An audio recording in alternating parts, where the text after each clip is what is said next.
All right, we're on. Okay. Hi everybody, welcome back to another episode of the Ben Taylor podcast. This is brought to you by the Super Yacht Services Guide, and today we're here with a business that's it's at the core of the super yacht industry to make everything work. It's a really interesting service, and I'm here with Maurice, which everybody seems to know around here. Yes. So then there's probably going to be people walking by saying hi. But Maurice, what do you do? Let's have some context first. Ben, nice to meet you first. Yeah, you too. I'm Maurice Belgrave from Maurice Underwater Services, Antigua.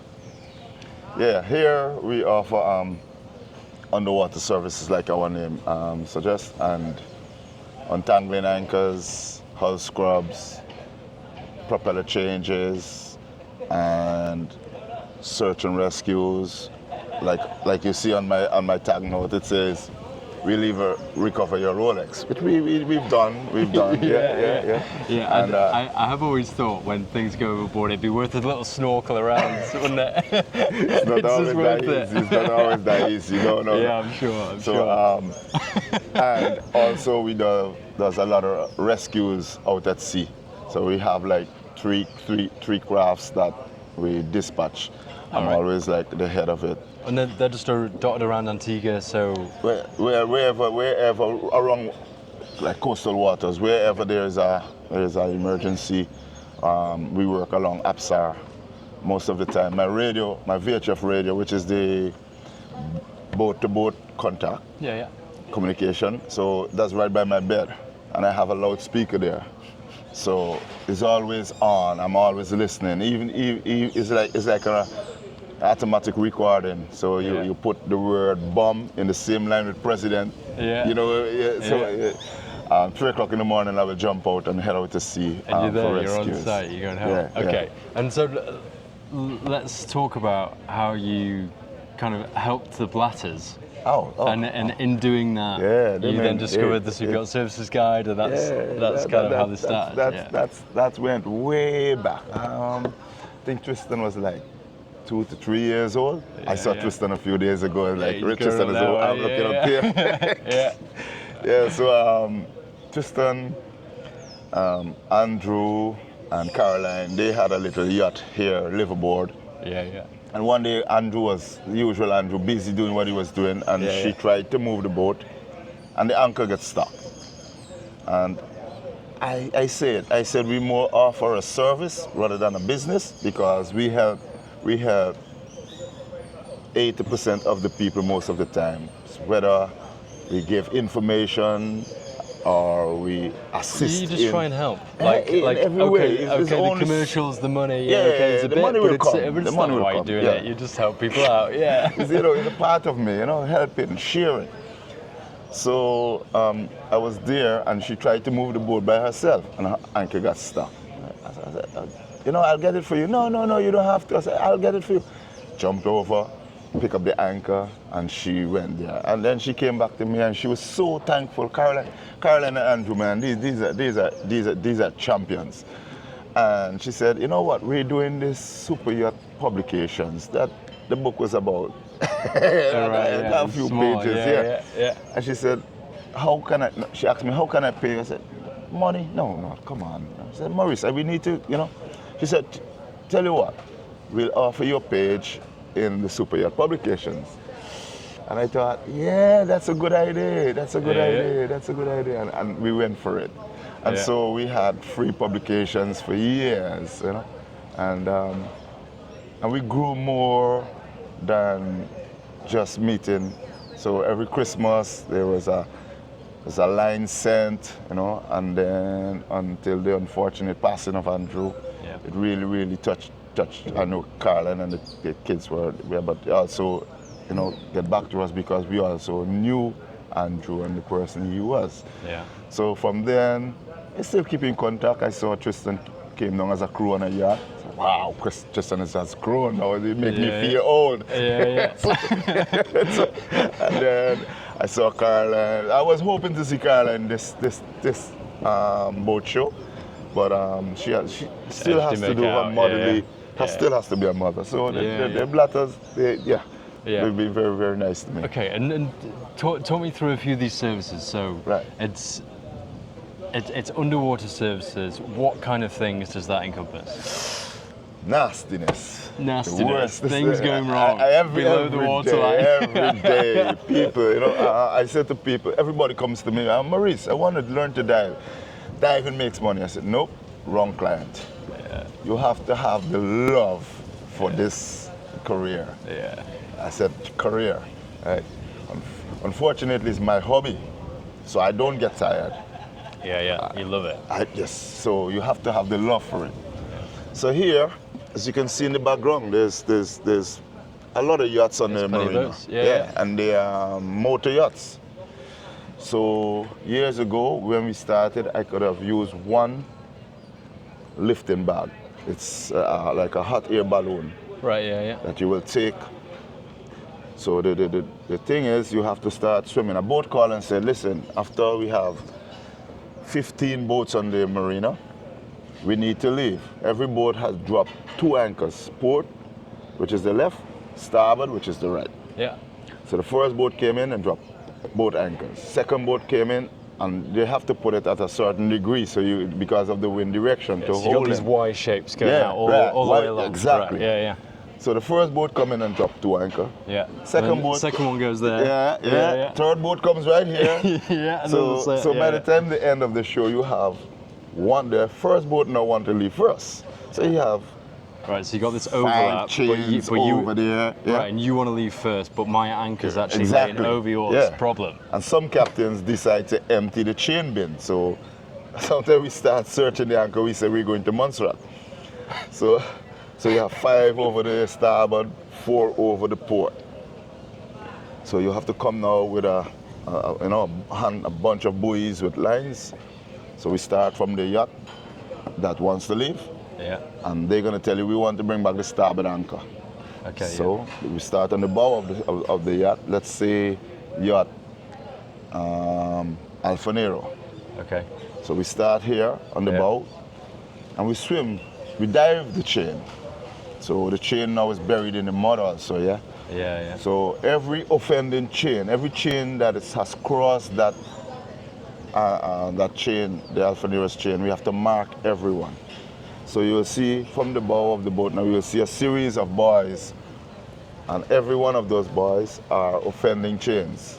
Right. Okay. So it's like a series of balloons. Right. But no, not just the anchor. These are just It's little the buoys. thing. All right. Just to right, mark. Just normal buoys. Yeah. Right. Okay. Just to show me. So the buoys on the surface, not floating. Right. Not as Okay. yet. Right. Okay. Yeah. So these are just marking where the chains cross. Okay. Yeah. Where the chains cross, the anchor that you want to lift. Okay. Then you put one on the anchor. Then you surface again. Now is the time you get the balloon lifting bags. Yeah. Parachute style, you know. Yeah. Just picture the parachute, and that is what it is. So then you take it down. These anchors are dug into the mud. Yeah. So we take down this bag and you thread it onto the anchor. Come back, you get a tank, and you take the tank down, and then you inflate the bags. So. Like straight from the tank. Yes, like yes. We used to use take our regulator and sit there. Right. Yeah. Yeah. Can't really do that anymore. It takes too long. It takes too long. You know? So and you can't breathe. Yeah, exactly. So no, I find a way, which is not the right thing to do. But every so often you have to take the valves off and make sure no water in the tank. Yeah, of course. Different story. It's a long process. Yeah. But then you inflate the anchor now. Here the sweet part of this. So the anchor that you're trying to lift is 600 kilos. The bags that we just add to it is 1,000 kilos, sometimes 2,000 kilos, 2,500 kilos. Wow. And that's their lifting capacity. That is a lifting now. So there's what, 1,000 liters of air in the bag, which is like a ton, 1,000 kilograms of upwards. So it's gonna. You take this bag all deflated, you tie it on. Yeah. And when you start inflate it, it looks as like a hot air balloon ready to take off. Yeah. The good thing about Falmouth Harbour, you can actually see the visibility is good. Yeah. In some parts of Antigua, you cannot see that. Yeah. So let's talk about what we can see now. So You inflate this bag. The anchor is 600 kilos. The bag is 2,500 kilos. So, but because the anchor is so dug in, you need that power to break out from the bottom, from the seabed. So this suction into the seabed. No, because you know the anchors they have flutes. Right, so it's just dug into the seabed because you know the weight of the chain and everything, and they winch it. And then the boats pulled it back. Exactly. So it's sometimes you don't even see the anchor. The anchor is dug into the seabed. You can only feel where the chain connects to the anchor. It is so dangerous. So we then connect the bag to it, and you inflate the bag. But now the boat is to the east of you, and the chain is running back to the boat. So you have to stay behind of the anchor. Yeah, of course. Because of course, when this breakout, it's going to break out with such a speed, it's going to hit and jump forward. So it's like a rope with tension in it. You don't want to just suddenly release it because there'll be a jerk. It's gonna go. You cannot control that because it's so dug into the seabed that you cannot say I'll put five pounds of lift on it and it's gonna come out. You have to crank it up, and then the bag is gonna break it out from the seabed, just like this big rush to the top. So you have to make sure your nuts are clear. You're not in the way. Yeah, exactly. Don't be in the way. Exactly. Yeah. So it's gonna rush, and because of the expansion of the air, so it's gonna go fast. Speed is gonna increase. It's actually gonna accelerate up. Yeah. Exactly. Yeah. Exactly. So you stay behind of it, all flutes pointing away from you, chain going the other way, and then so like my boys now, they're still not, even though they've been doing this, there's still fear of this anchor breaking out. So you can stay there, you can watch, you can see on the seabed, it's cracks, it's breaking away. Yeah. So it's coming slowly and then boom. Right, so you got to be patient. Yes. You set it and you say, right, no more, stay back. For me, I want it go because I got another job to do. Yeah, so I crank it up, full that bag and then boom, to the top. Right, okay, yeah. Yeah, so then once it gets to the top now, you take your time, you come to the top, and then you signal the guy on the bow of the boat now to take up. Yeah. So he's gonna start winching in until you reach. Just like normally would. Yes. Yeah. Right, okay. But no, because we have offending chains, and we have these little boys marker, we're gonna winch until you reach there and stop. Yeah. Then you have to get a second bag, go down now, and float the chain, the offending chain. Yeah. You float that chain, so that chain now is hanging there. Then you deflate the bag with the anchor. Right, okay. So, yeah. So that's gonna drop the anchor to the seabed. Yeah. And you tuck that bag underneath the chain that you just lift. Why are you doing that? Because you're clearing that chain. Right, okay. So when it was initially lifted, you were crossing over another anchor. It's been lifted. It's now been pulled in enough to be on the right side of the anchor. Remember when we started, we marked every offending chain. Yeah, with the boys. Yes. Yeah. So this offending chain, we need to get this anchor past that offending chain. So we have to lift this chain and pass it underneath. Right, okay, yeah. So you deflate the bag that you can work with. Yeah. You tuck it under the other side of the chain, the offending chain that you just lift. Yeah. Then you re-inflate again. Inflate the anchor bag again. Yeah. So you do that again and take up again until you reach the next offending chain. You lift that chain again, you deflate the bag with the anchor, you pass it underneath, you inflate on the other side, and slowly, yes. Back home. For me, in 30 to 45 minutes, I can get you going. That sounds pretty quick, actually. Yes. Yeah. Sometimes the trick in it depends on the distance between the two offending chains. You can actually get them to winch the anchor, push these two offending chains together and make one lift. So when I clear that lift, that's two chains I just clear with one lift. Right, okay, so you can start speeding it up. Right, if you've done it before. I had a guy from South Africa, fully trained diver. Is this crew all working with you? No, he was on a yacht here. Right, okay, yeah. Fully trained, He operates the chamber, The decompression chamber. decompression Right, okay, chamber yeah. on this big yacht. Okay, yeah. And fully trained, I'm telling you. Yeah. You know, he said, Maurice, I want to learn because I want to finish with the yachting. He wants to go back to South Africa and start his job. Right. I said, yeah, I'll teach you to fold the bag. His hands, he's tall, very tall, like Right. 6'6". Yeah, yeah. And he's fulling the bag. And imagine full arm's length. He's that scared and he Yeah, I bet. barely open the tank. No, Yeah. no, come close to the job. Let's get it open. Exactly.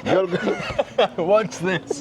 Yeah, so it is we get a few hits. Sometimes you can watch the breakout because but sometimes you just go.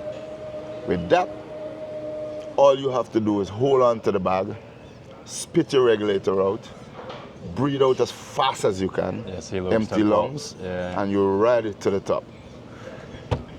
Luckily, we only have like 33 to 36 feet out here. The ride has been so nice. Yes. You don't want that to And be then you 20, get 25 sometimes- years. Yeah. Imagine you have a 600 kilo anchor and you put on 1,000 kilo and it doesn't move. You have to come to the top to get a second bag because All right, it's you don't so go back to that first bag. exactly. Yeah. It's so dogging. The first bag they move it, second bag you have to go back there and tie the second bag. Now you tie in the second bag and you're watching you're watching. I don't know. You're watching. You're looking 360. Yeah. I don't know. It's a 360, but you're looking everything the same time. Yeah. So you're concentrating on tying this bag. Then you start fulling the second bag. So now 600 kilos now have on 2,000 kilos of lift. Yeah. When that breakout is gonna fly, it's gonna fly. As the bag start rising, the area in the bag expands, and so the speeds up. So you Right, start yeah. at 5 miles per hour. By the time you get to the top, you're doing 15 miles per hour. There's about three or four atmospheric we had. Yeah. So it's a ride. So You know in about that it, case, you don't want to get hit because it just break out without any signaling. Yeah. You don't want to get hit. So you just hang on to the bag and you have to empty your lungs because you have to the area in your lungs is going to expand. Yeah. And you don't want to rupture your lungs. So breathe out like you a have pop. to Yeah. scream your way to the top. Yeah. Then because you get now the two bags came up and you were between the two bags. God, you can make a Well, film about this stuff. Yeah, no, I tell you, if you don't use this as a career, don't come and tell me that you want because it makes money. This is not a one-off or a holiday No, activity. and you know what? This is People commercial see us- diving. People see us here and see what we do, and sometimes you take an invoice about $200, $250. They cried. They know that's expensive, but they don't know. Sometimes I go with one boy, and I swim that chain, and in my head I'm counting every chain that crossed that anchor, Yeah. and it's like I'm taking a GPS position on every chain. Yeah. So I go straight to the anchor. So all this marking, no. Yeah. So you as a Don't captain, you wouldn't see what I saw. Yeah. So I go straight there and I lift that anchor, boom. I say take up, and I can feel, I'm hanging on the back there as I take up, and I can feel when it actually reaches the fending chain, Yeah. and then I know I can stop them because I know I come up against our fending chain. Yeah. So you there, and you don't know how many chains we just clear. Yeah. There's a boat called Solimar. He had 5 on starboard, 4 on port, 9 chains. And within the hour after the boat show, he sailed off. And they went on charter and they came back and he brought me back. He called me when they came back after charter. Maurice, I got something for you. And he had his hands like that. And he gave me an Invicta watch. He gave me an Invicta diving watch. I wore it one time, still home. Something I cherish. Nice. We 'cause do they know, meet, they I know, tell you. they know what it yeah, takes. Exactly. They know what you're doing. You know, we do meet nice people, and on the other hand, sometimes you meet Yeah, some but real it's bad easy, people. it's easy to look at it and go, okay, well, they just float the anchor up Yeah, and then we pull it in, exactly. happy days. Yeah, But yeah. It's a bit more. It's more than just watching the bag floating in, Yeah. actual floating in, and with the anchor, okay, all clear. It's more than that. Plenty more than that. That even now I'm explaining it to you, There's a I'm lot not to giving it. justice. Yeah. The risk. Tell you what, a few nights ago, we were supposed to do a job at 1700 hour. Okay, yeah. We went to the captain. No, can you hang on a bit? It's 18, 19. Yeah. There's Place 3 is hours dark. gone. Yeah. Dark. Yeah. Well, again, it's mine, your mine. I always say I'm a soldier. I can go to war. My boys, they would never venture out in the dark. Yeah. So I had another job that I was doing. I just got home and just was eating because we haven't eaten for the day. Yeah. That's the next thing. Sometimes you're so busy you can't eat. Yeah, you're in a war. You can't just sip a drink or Exactly. have No, a sandwich. No. Yeah, So I yeah. just got home. I took off my wet clothes and pulled my dry pants on and Kevron, my head diver, he said, Maurice, you need to come down here. These guys ready to leave. What do you mean? Can they not go tomorrow? No. They have the owners on board and the captains. But okay. Pull on back my wetties. Came down to the harbour. So 8 o'clock at night, I was lifting anchors. Now, their anchor was on the Batello, like a 80-meter motor yacht. Wow. So I Big anchor. have to let them know that I'm going to be passing underneath. This is in dark. This is in dark. This is in dark. Right? So all of that, what I explained to you first about the breakout and everything, Yeah. I'm doing this in the dark. Do that, So no then, visibility. no, you become a lobster. So no more. Maurice the No, lobster. exactly, no more sightings. So you have to rest You're your foot. feeling your way, you yeah. have to rest. Well, okay. My And you know goodness. what this have done to my life, Ben. So I have a screw to put in. I'm fixing something at home, Yeah. and there's a screw to put in. I'm looking there, and I cannot get the thread catch. Then I close my eyes. Then you can feel it. Then so that is what it Yeah. has done to me, the impact Yeah. on my life. Yeah. So like that now, I can't see anything. So you feel, hoping there's no sea urchins there. Yeah. Because I don't use gloves. Okay. You want the actual feel for me.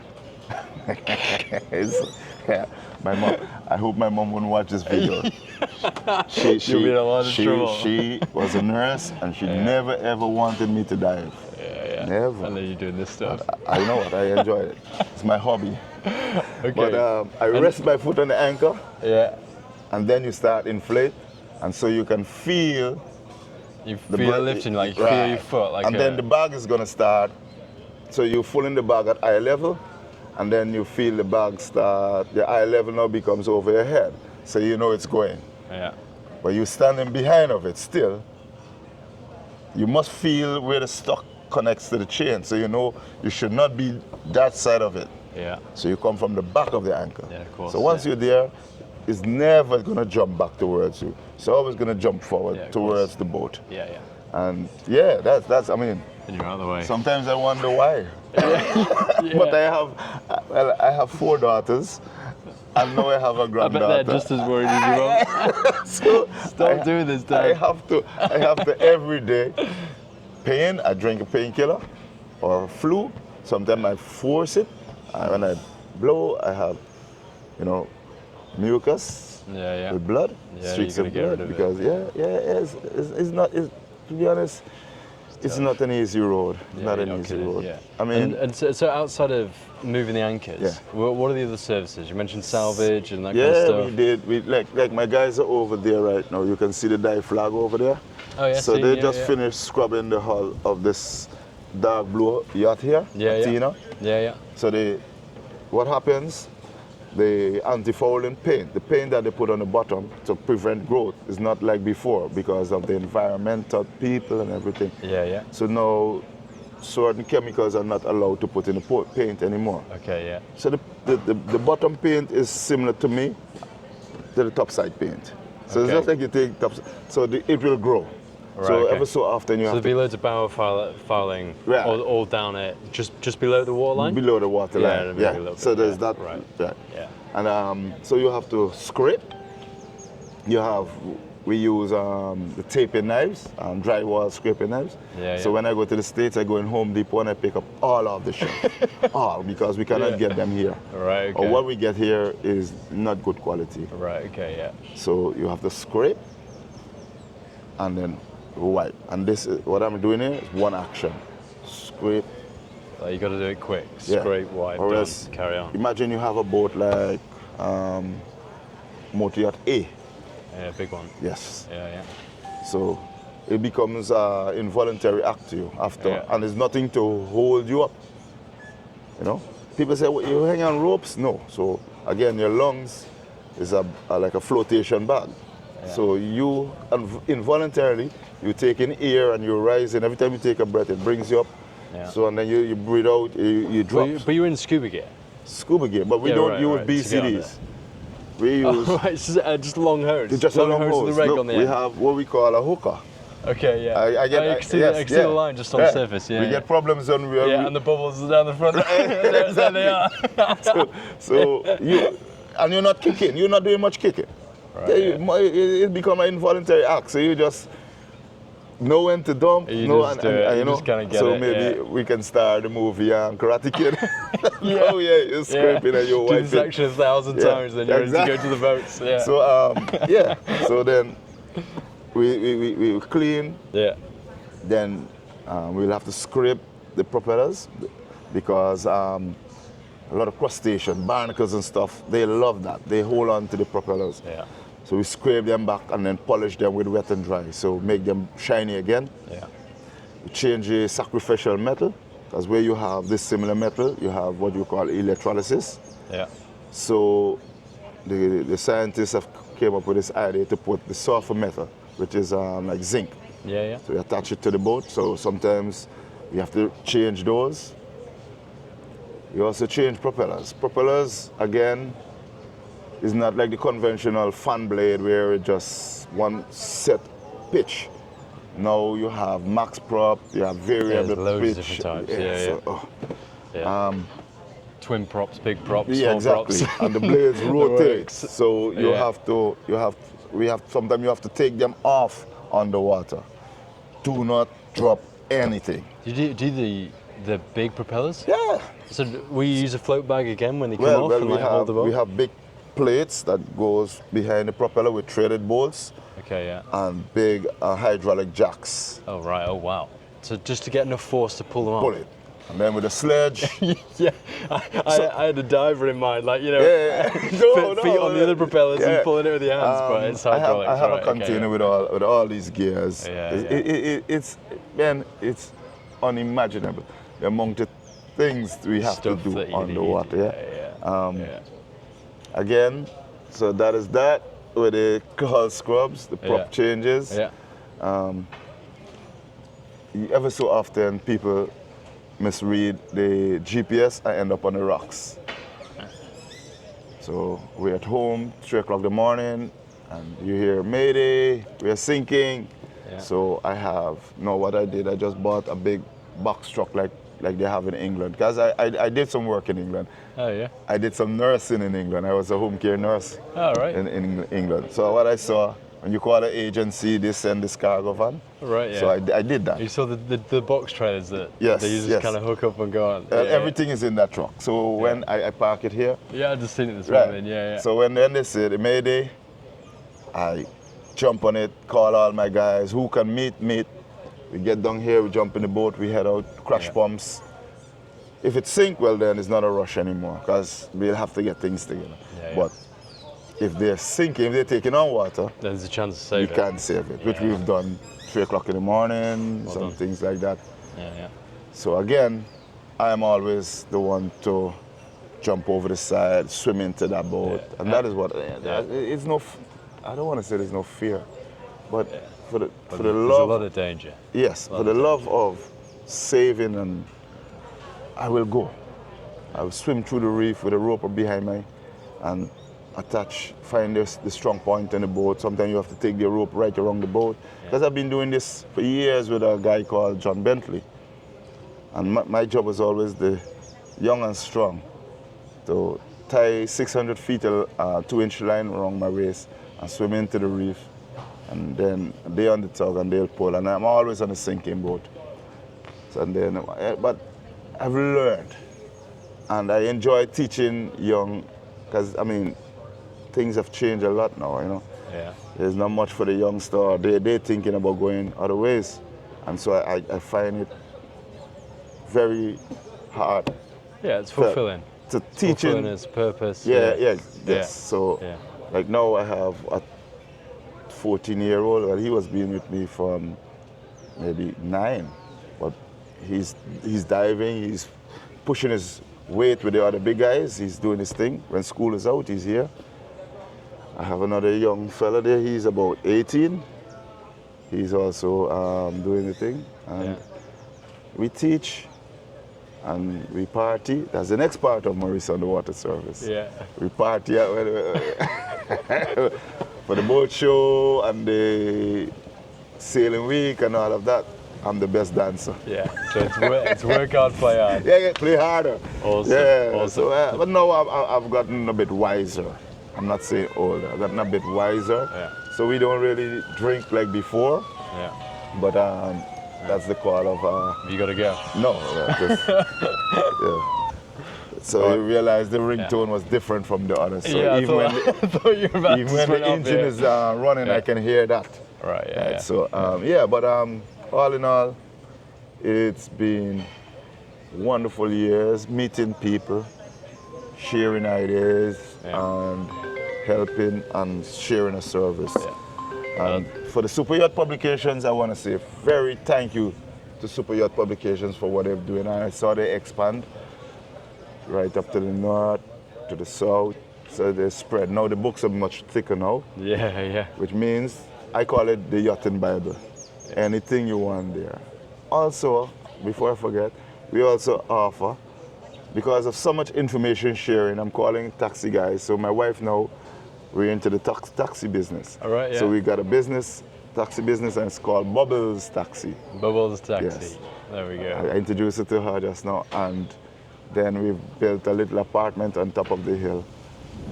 Again, Rose of Sharon. So we have diversified a little bit, but it's just for the love of humanity. Whatever we do, we just think about other people and their well-beings. And so that's only how we can help. Along the line, you're going to be paid. Good man. Maurice, thank you so much for sharing your story. That's It was a awesome. pleasure. I'm going to be talking about that quite a lot and sharing the video. I will sit here and give you stories and stories and stories.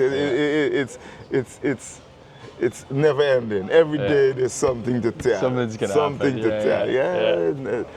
During sailing week, there was a little boat from the National Sailing Academy. Yeah. 6 Antiguans on board. The whole rudder ripped right out. They were sinking. I was there. The flag. I said my boat is the flag carrier. Always the biggest Antigua flag. If you look in any magazine and you see the Antigua flag among the yachts out there, that's me. That's you. And the big pink shirt. Pink shirt. Yeah, pink yeah. shirt. With Yeah. the pink shirt. You're So what taking care happened? of. They pulled the rudder out and started taking water. And only how I could have saved their lives was I had my wetsuit. I wasn't diving. I wasn't wearing my wetsuit. So I stuffed that in the hole. Yeah. Took them on board, saved the 6 young Antiguans. So stories and stories. Yeah. Maurice, thank you so much. Ben, Thanks for coming on the podcast. Love it. Yes, Carry thank you. on doing what you're doing. I'll see you next year. Hopefully you're still here. Same, I hope so, fingers crossed. Yeah. No, that's great. Yeah. Everybody, if you enjoy content like this, make sure you're following here to see plenty more of it. All being well, we'll see you again next time. We've been speaking to Maurice Underwater Services. If you're ever in Antigua, come and meet Maurice, come and use their services. Why not? They can help. All being well, we'll see you again next time. Bye for now. So it's Maurice, aka Maurice. They call me Maurice because of the phonics of my name. So you will see, if you look from behind, you will see Maurice. If you look in front, you will see Maurice. It's the same person. There we go. All right, awesome. See you, everybody. Thank you. Bye. Yeah.